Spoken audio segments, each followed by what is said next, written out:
Julia sat at the kitchen table, having just finished reviewing her upcoming speech. She had gone through it repeatedly, searching for any significant flaw but found none.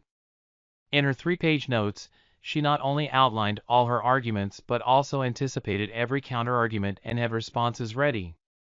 Ultimately, she concluded that with this speech she couldn't lose. Perhaps she might not win, but she certainly couldn't lose.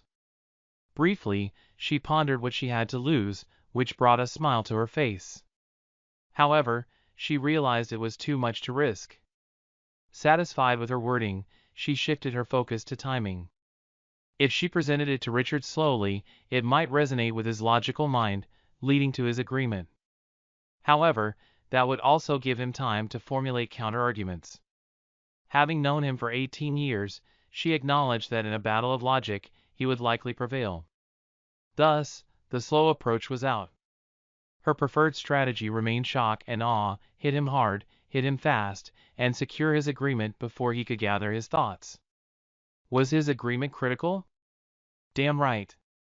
Without it, nothing would progress. That was the risk-free aspect. Nervously, Julia stood up and busied herself in the kitchen, trying to distract herself from the inevitable pain she was about to cause her husband. He didn't deserve it, but she felt compelled to do it to get what she deserved. She justified her actions by reminding herself that he had backed her into a corner, leaving her no choice. Therefore, it was his fault. Julia scanned the kitchen, trying to recall the last time she had been there alone on a weekday. It must have been at least 6 months ago. Before that, she was always the first to arrive home and welcome the kids back from school. What caused the change? It was simple: Brandon. Brandon was transferred from another office 7 months ago to become her boss. Initially, they maintained a typical boss-employee dynamic. For a month, however, things shifted when he asked her to stay late one day and then treated her to dinner as a gesture of gratitude. They discovered they had many shared interests despite him being 8 years younger and single.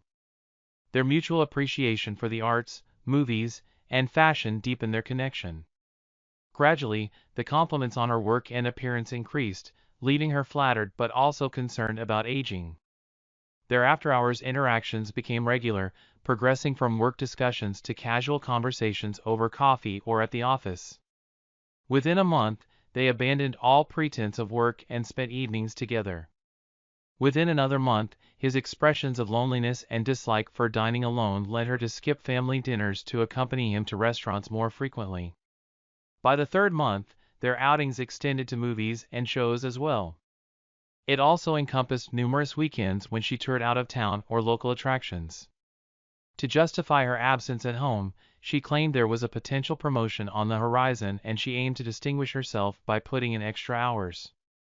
Though she felt a twinge of guilt for this deception, her husband Richard wholeheartedly backed her newfound ambition.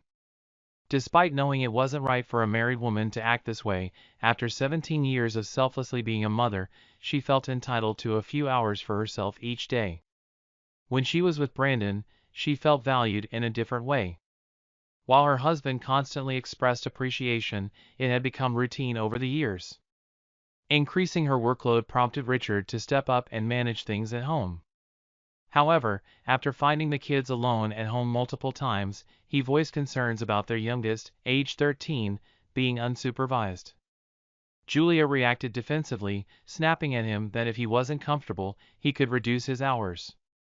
The next day, she woke up to find Richard already at work. That evening, she returned home to find him there, helping the kids with homework and cooking dinner. With a slight tremor in her voice, she thanked him for supporting her career. As her weekend work began, Richard once again stepped up, taking on the main responsibility of entertaining the kids. Rather than seeing it as a burden, he appeared to relish it and find renewed purpose in life. The kids enjoyed reconnecting with their dad, and everyone had a great time. Even their 17-year-old son sacrificed some of his time with friends to join his dad and siblings on outings. Until 3 months ago, Julia's association with Brandon had remained strictly platonic. However, one Saturday, following a pleasant lunch and a flurry of compliments, Brandon proposed booking a hotel room for the afternoon. Initially dismissing it as a jest, Julia's amusement faded when she realized Brandon wasn't joking. It deeply unsettled her. Hastily, she concocted excuses and laughed it off, but inwardly, she cursed Brandon for jeopardizing their friendship with a sexual advance. She knew she would never betray her husband. The following Monday at work was disheartening for Julia as Brandon treated her with distant professionalism. By week's end, she found herself longing for his presence. The absence of meaningful interactions, lunches, and compliments despite her efforts to linger after work each day weighed heavily on Julia. She acknowledged that the acknowledgement of her professional and feminine strengths had become crucial to her self-esteem. Though Richard was attentive and complimentary, it lacked the same significance. Two incidents that week should have signaled obsession to Julia. Firstly, on Wednesday, she returned home to find dinner only partially prepared, with Richard asking her to finish it while he fetched their eldest from soccer practice. Upon his return, Julia remained seated where she was, causing dinner to be delayed. This led to their first confrontation. Richard questioned the worth of her work-focused dedication, prompting Julia to lash out, venting her pent-up frustrations from feeling overlooked by Brandon onto Richard. She had calmed down by bedtime, denying any issues when Richard inquired if they were all right. However, Richard noticed her distracted demeanor and refrained from pursuing intimacy, feeling increasingly rejected by her consistent rebuffs. On Friday afternoon, Brandon approached Julia and offered an apology. He attributed his behavior to being in close proximity to such an attractive and desirable woman while feeling lonely. Julia accepted his apology but made it clear she was committed to her marriage and intended to remain faithful to her husband. In response, Brandon inquired if any of her colleagues would be open to helping him alleviate his frustration. This remark triggered a possessive reaction from Julia, who promptly rejected the idea. Despite this exchange, they parted on amicable terms, with Julia agreeing to meet him for lunch and a show the following day. The second trigger of obsession occurred when Julia returned home on Friday evening to find Richard and the kids packing for a camping trip. When she questioned them about it, they explained that they had planned this long weekend getaway a month ago. They looked at her incredulously when she claimed to have no prior knowledge of it. They reminded her that they had discussed it over dinner all week, but she refused to believe them.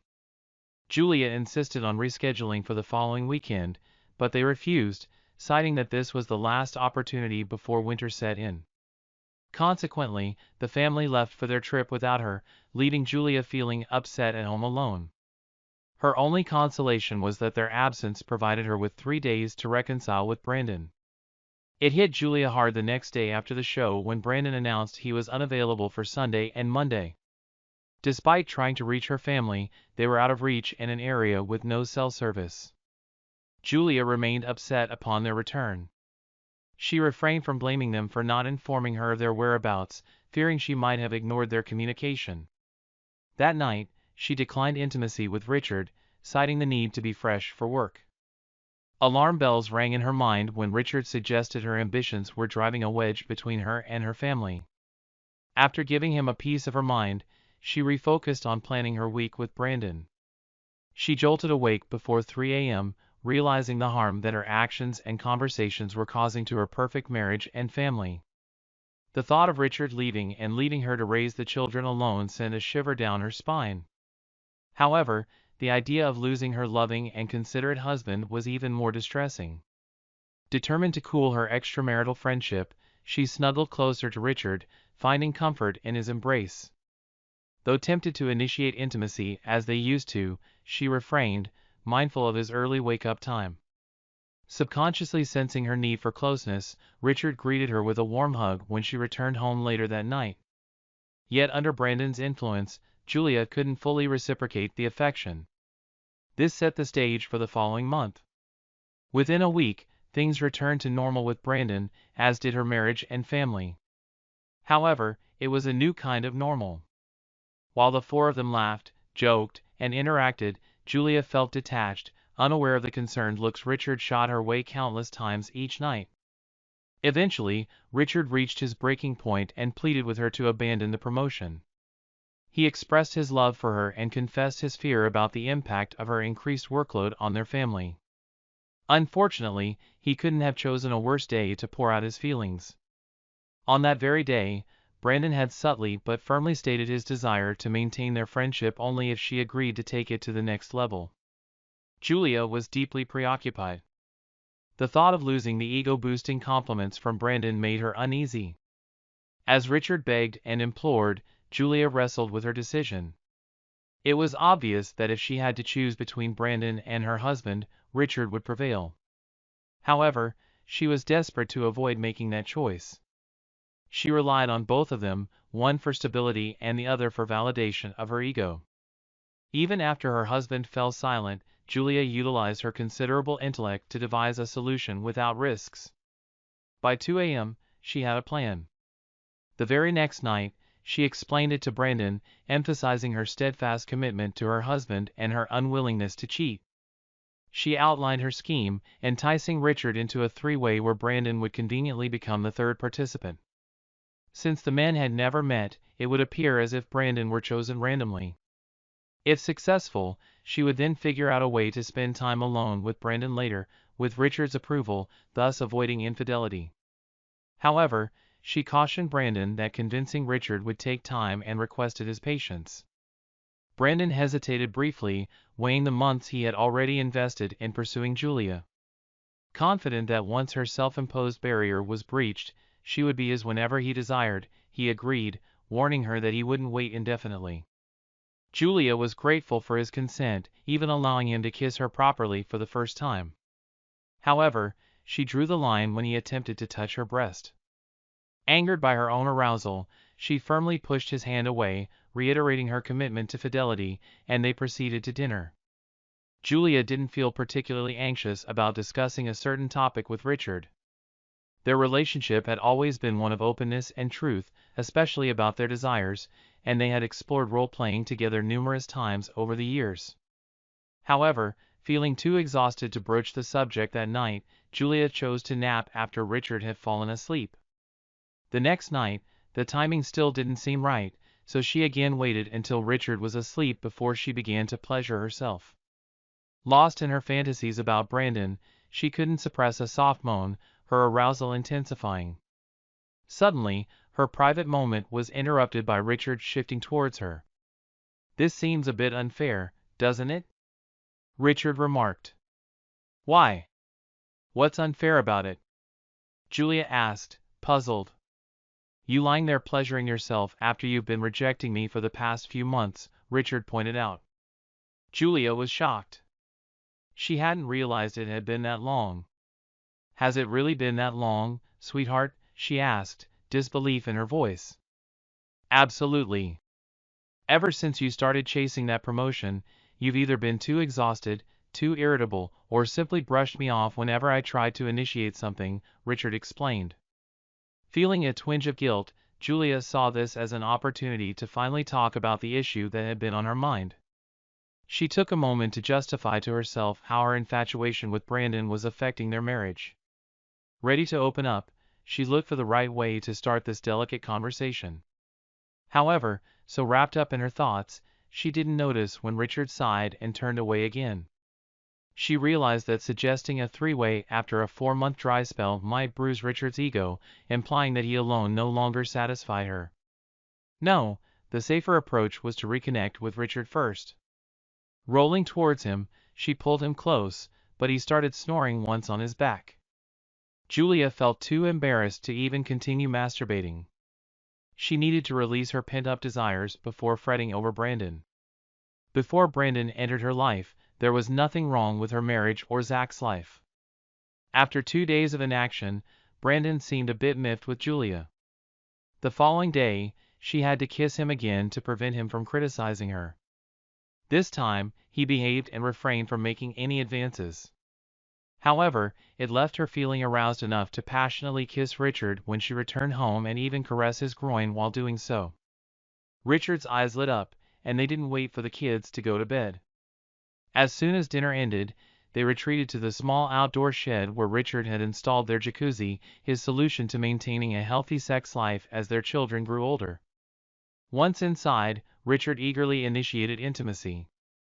When Julia jokingly remarked on his impatience, Richard defended himself, explaining that he didn't want to give her a chance to change her mind. Richard performed as usual, but Julia only reached climax when she closed her eyes and recalled the sensation of Brandon's bulge pressing against her leg earlier that afternoon. The next morning, Saturday, Richard woke her up in the way she used to enjoy, his tongue exploring her intimately. While Richard likely assumed she used the pillow to stifle her moans, in reality, even with her eyes shut, Julia struggled to pretend Richard was Brandon. It was a pleasurable yet perplexing experience for her.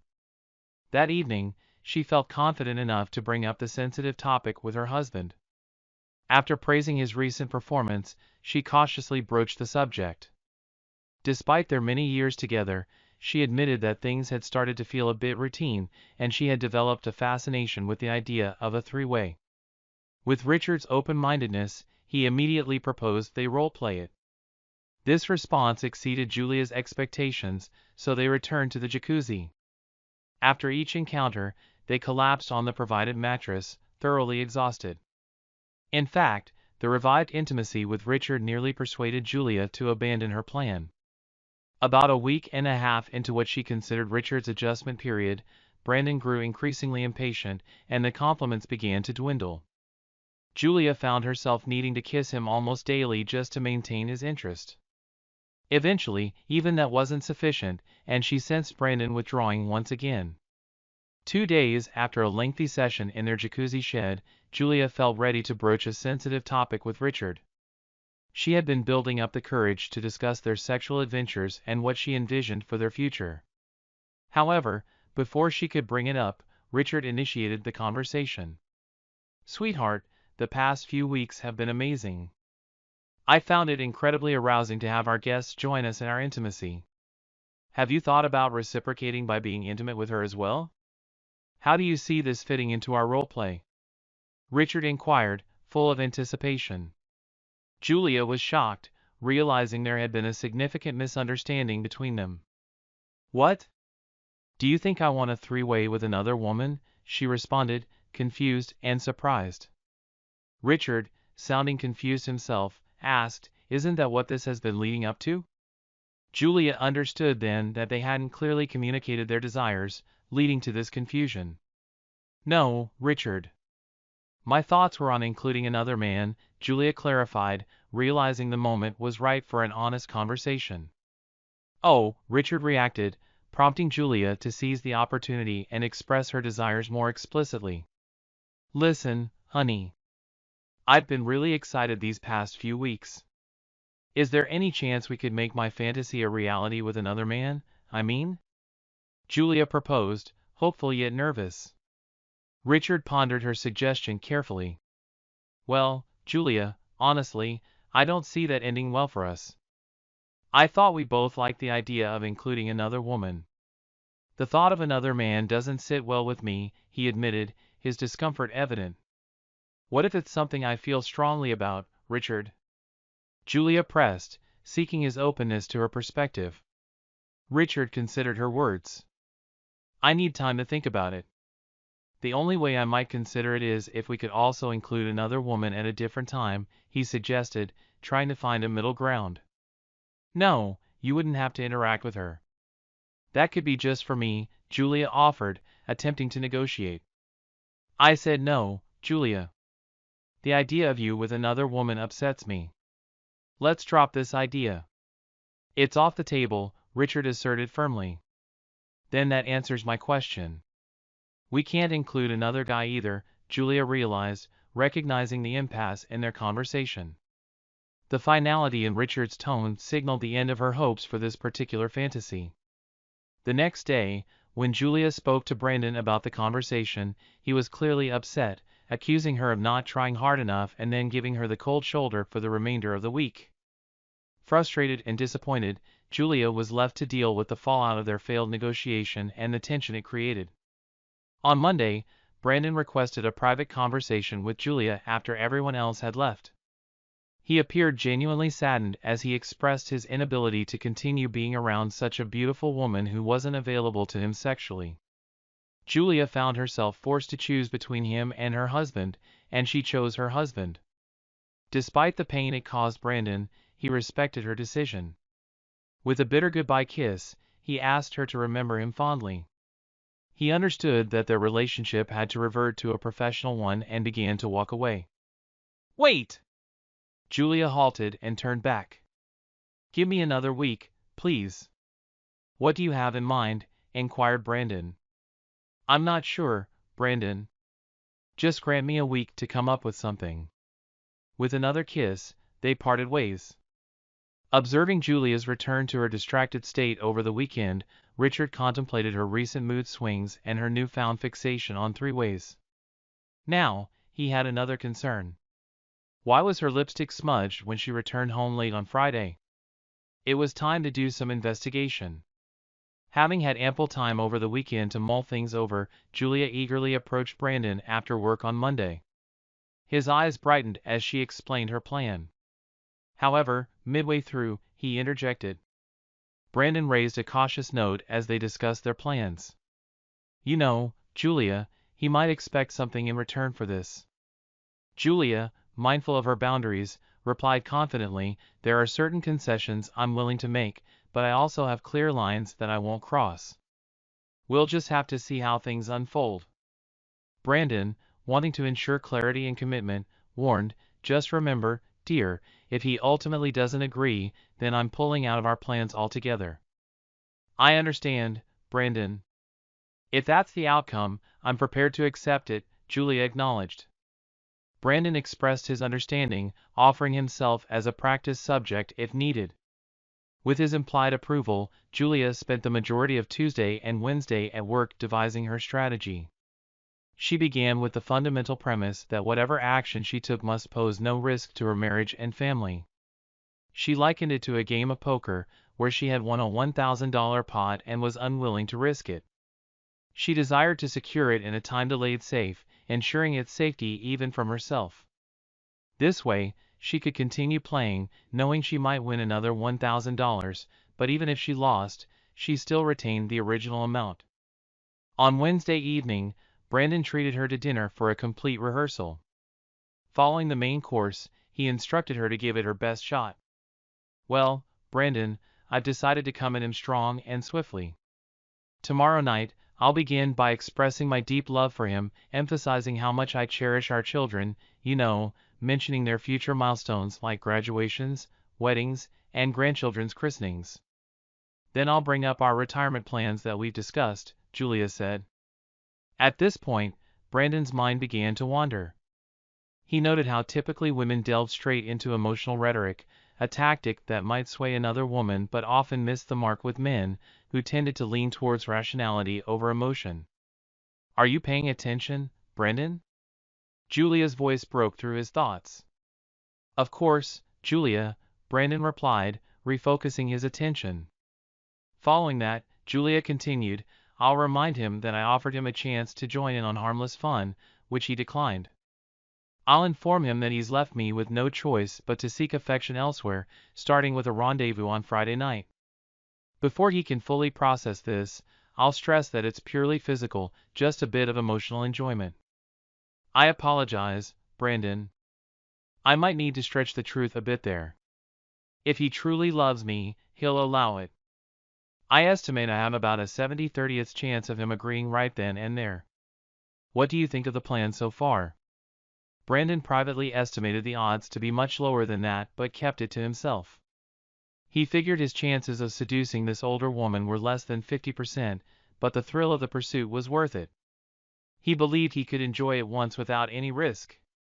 However, engaging in repeated encounters would exponentially increase the risk of being caught and losing his job for having a sexual relationship with a subordinate. Why take that risk more than once? He had been in similar situations before and realized that he had already experienced 90% of the enjoyment.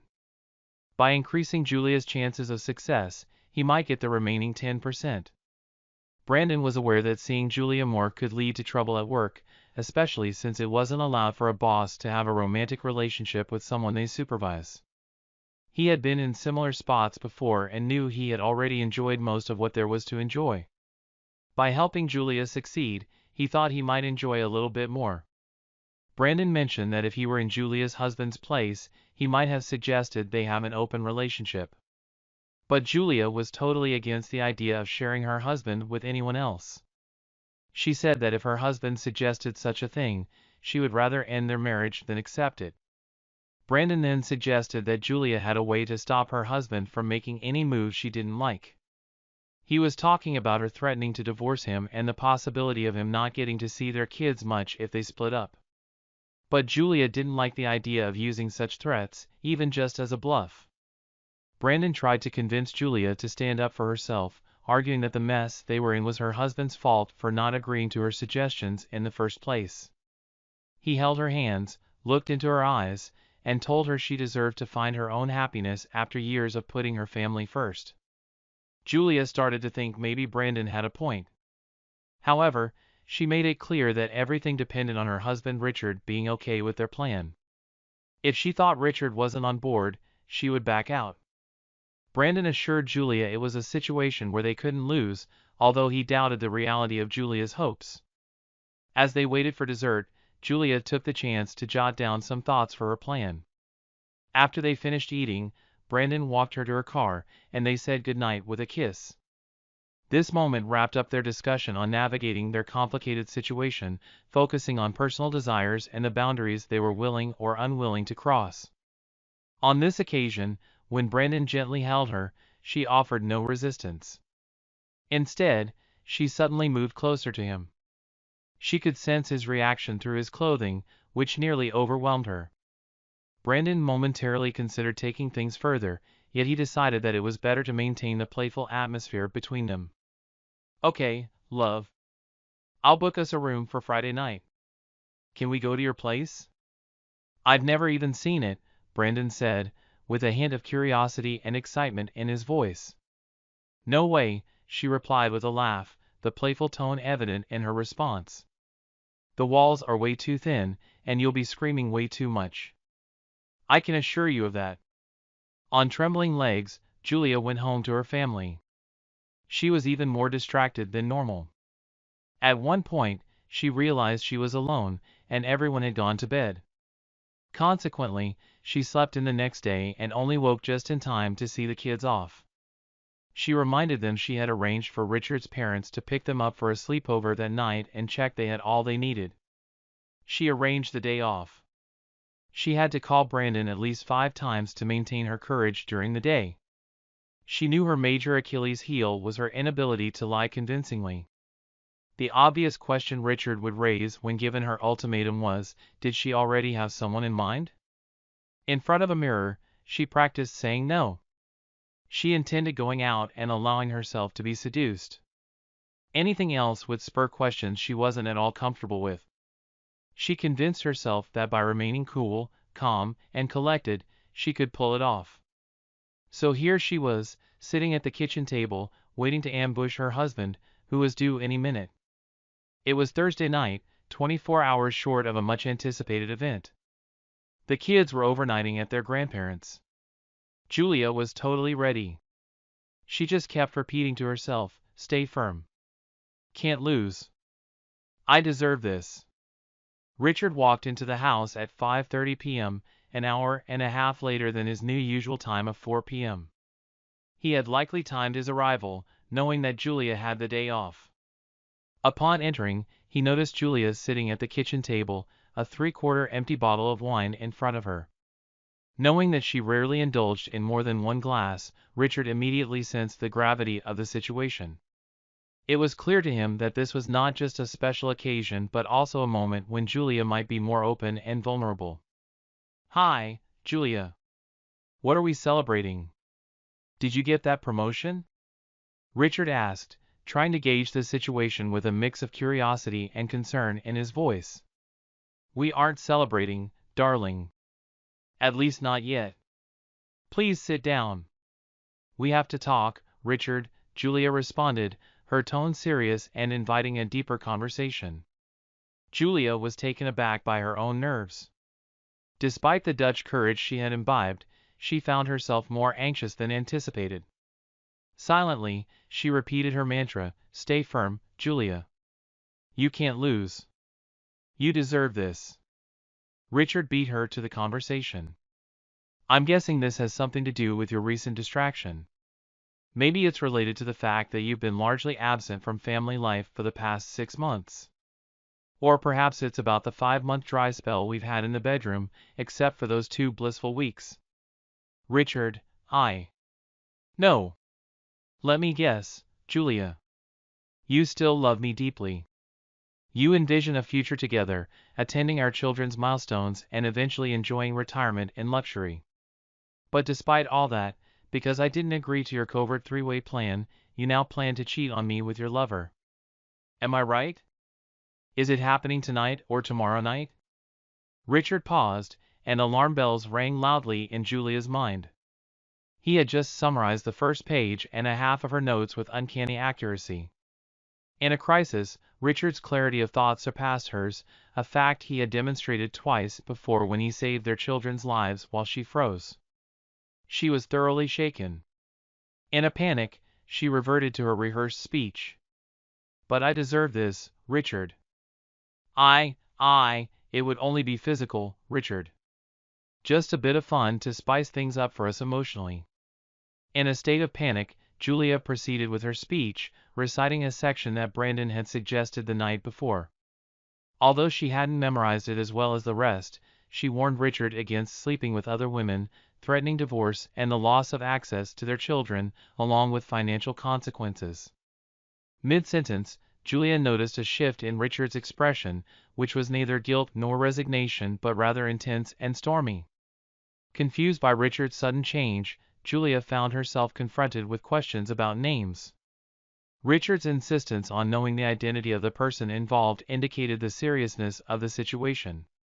Caught off guard and unprepared for this line of questioning, Julia hesitated before revealing Brandon's name, insisting that he was not the type to engage in such behavior.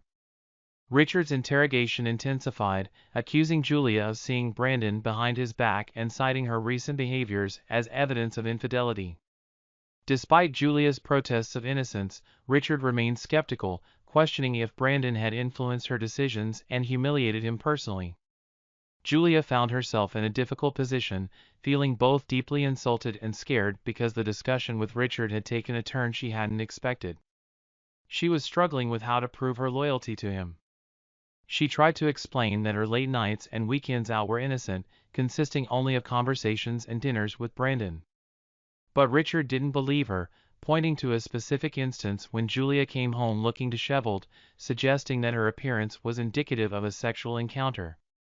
In a state of desperation, Julia raised her voice in an attempt to convince Richard of her innocence, insisting that there had been no infidelity on her part, only talking, dinners, and some kissing.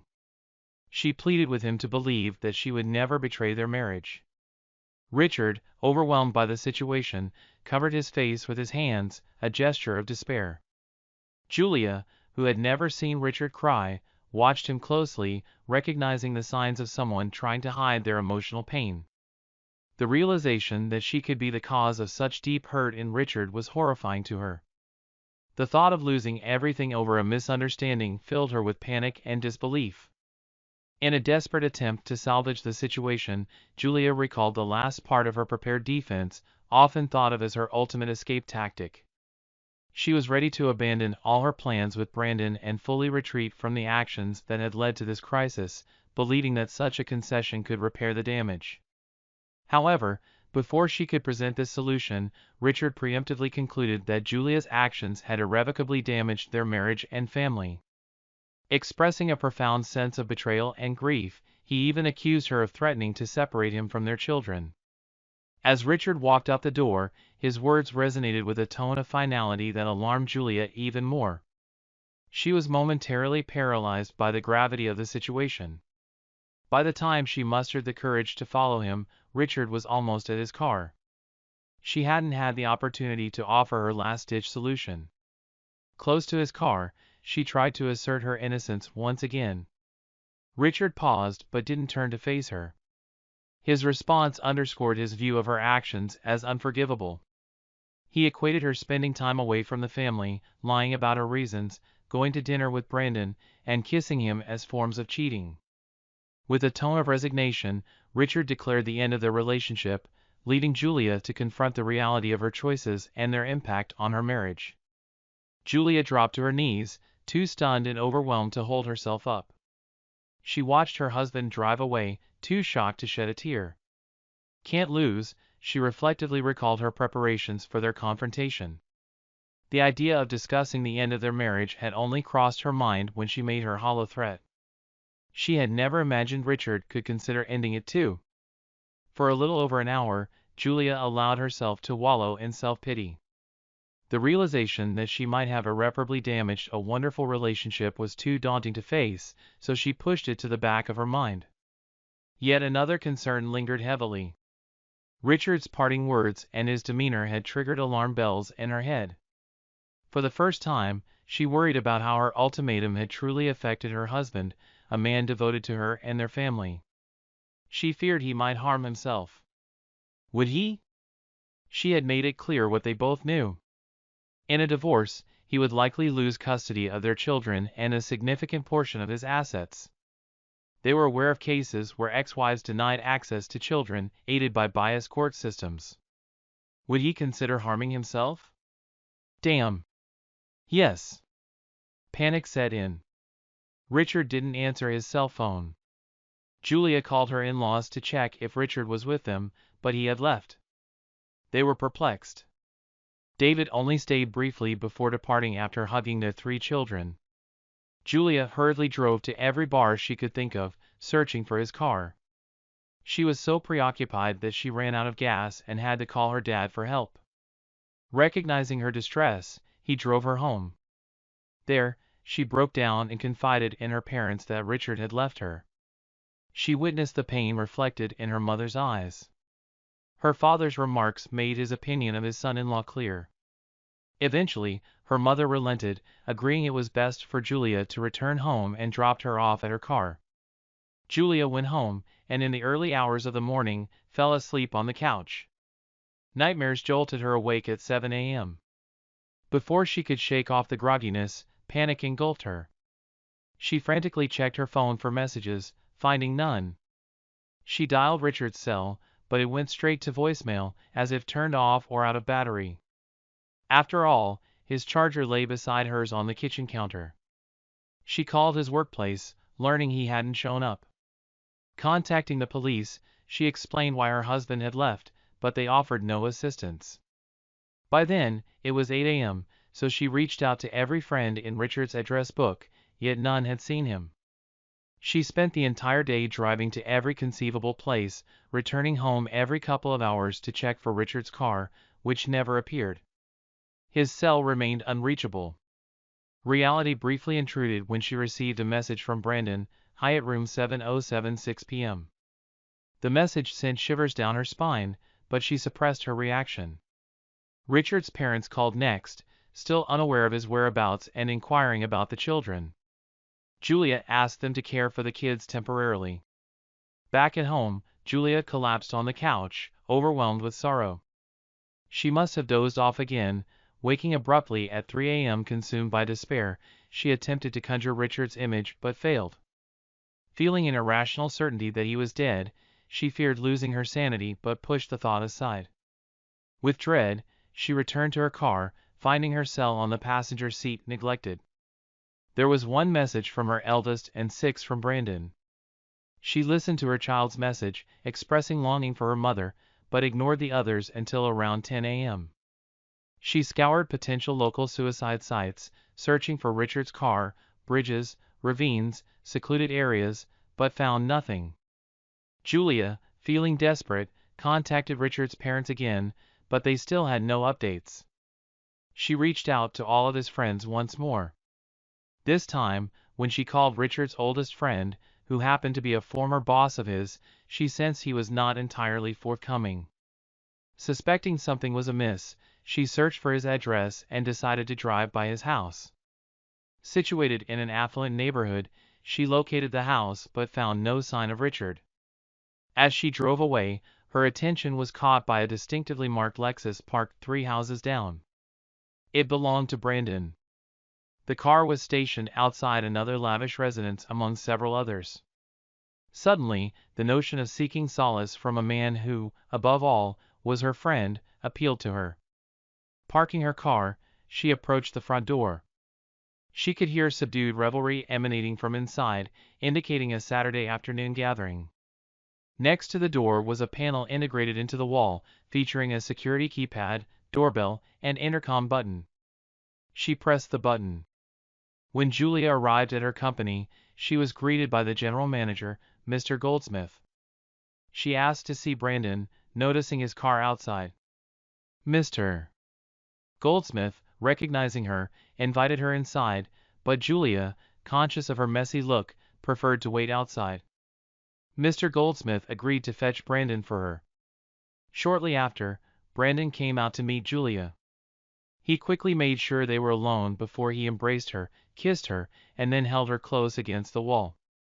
Julia, overwhelmed by her emotions, sought comfort in Brandon's arms, moving from a kiss to a tight hug.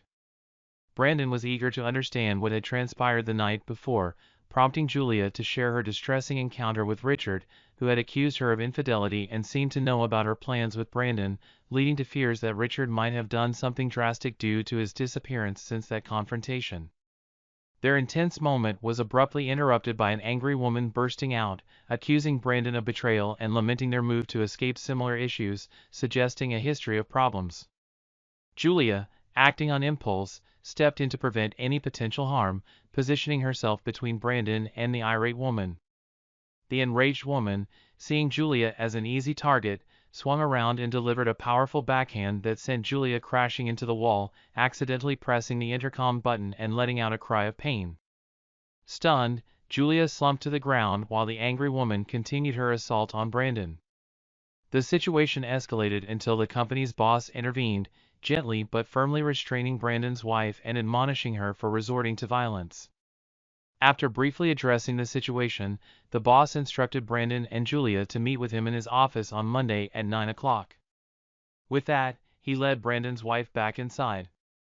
Leaving Brandon overcome with emotion, he rushed to his car and drove off, leaving Julia still reeling from the ordeal. Feeling overwhelmed and distraught, Julia eventually managed to gather herself and went home. She reached out to her mom, who convinced her father to pick her up and take her to their family home. Julia spent the night crying and slept most of the next day before starting to cry again. On Monday, the general manager of Julia's company discussed the situation with the HR manager. They couldn't take action until they heard Julia's side of the story, and they also agreed not to fire Brandon until his wife decided what she wanted to do. The boss knew Brandon's wife had taken the kids and gone to her mother's house. They decided to give Julia until the end of the day tomorrow to contact them before considering her in breach of her contract. The HR manager questioned whether they believed Brandon's claim that he and Julia had not had sex, to which the boss responded that it was still considered cheating regardless. They lamented the complexities of human relationships, with the HR manager expressing frustration at people's inability to be content with what they have. By Monday evening, Julia felt well enough to call her in-laws to check on the children. She believed she could face seeing the kids now but dreaded facing Richard's parents, fearing their son might be dead because of her. She planned to find a way to convince them to drop the children home without confronting her. The word shocked hardly captured Julia's emotions when Richard's mother informed her that all 3 kids refused to see her and threatened to call the police if she showed up. Before Julia could respond, the call abruptly ended. Julia woke up disoriented, lying on the kitchen floor stiff and sore. Realizing she had wet herself shocked her further. After a long shower, she noticed the setting sun, realizing it had been just after sunset when she made the call. Glancing at her phone, she saw it was 6 p.m. Tuesday. She had been out of it for nearly 24 hours. What had happened? Despite feeling fresher than she had in days, Julia was determined to regain control of her life. Though the possibility of Richard's death threatened to overwhelm her, she pushed the thought aside. Drawing strength from her children, she decided to visit her in-laws unannounced and bring the kids back home. Upon arriving at Richard's parents' house, she was surprised to find her own parents' car parked there.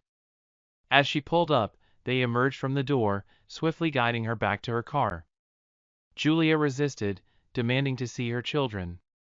Her father informed her they weren't there and instructed her to follow them home, which she reluctantly did.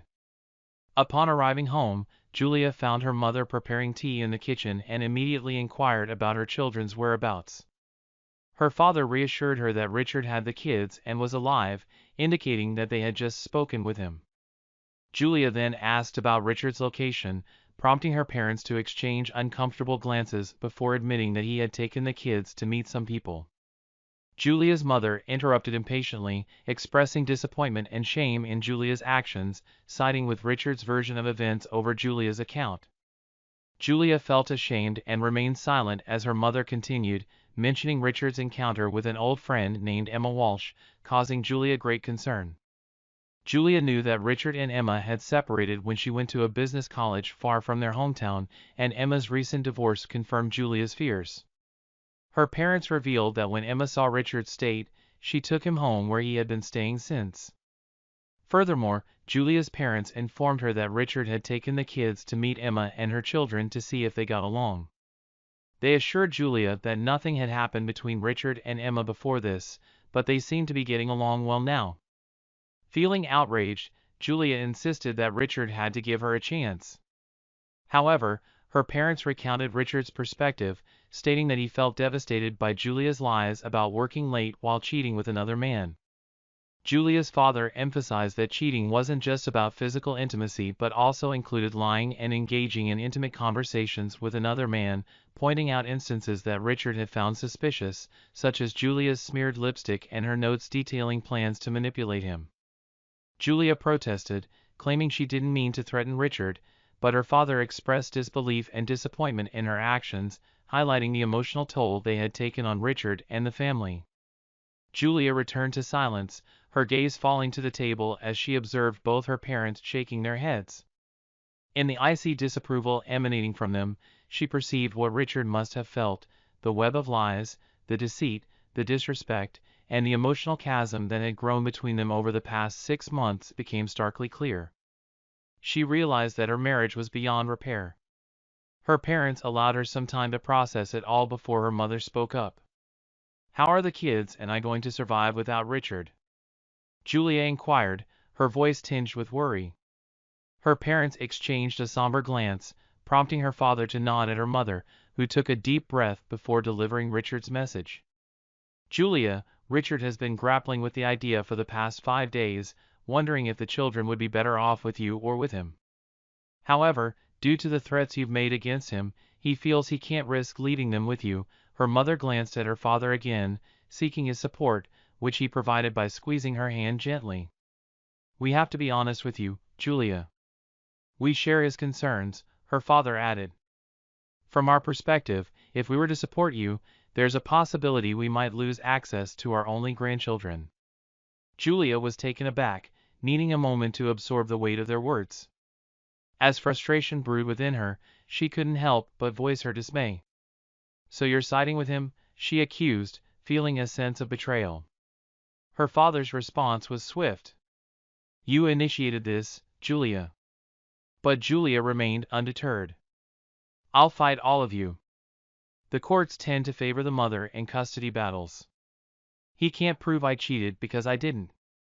"Julia, it's not about proving anything," her mother interjected. "Richard simply wants out of the marriage. The children are old enough for their preferences to matter in court, and let me tell you, if the court had asked them tonight, you wouldn't stand a chance. And if I win, you'll likely lose custody rights for good."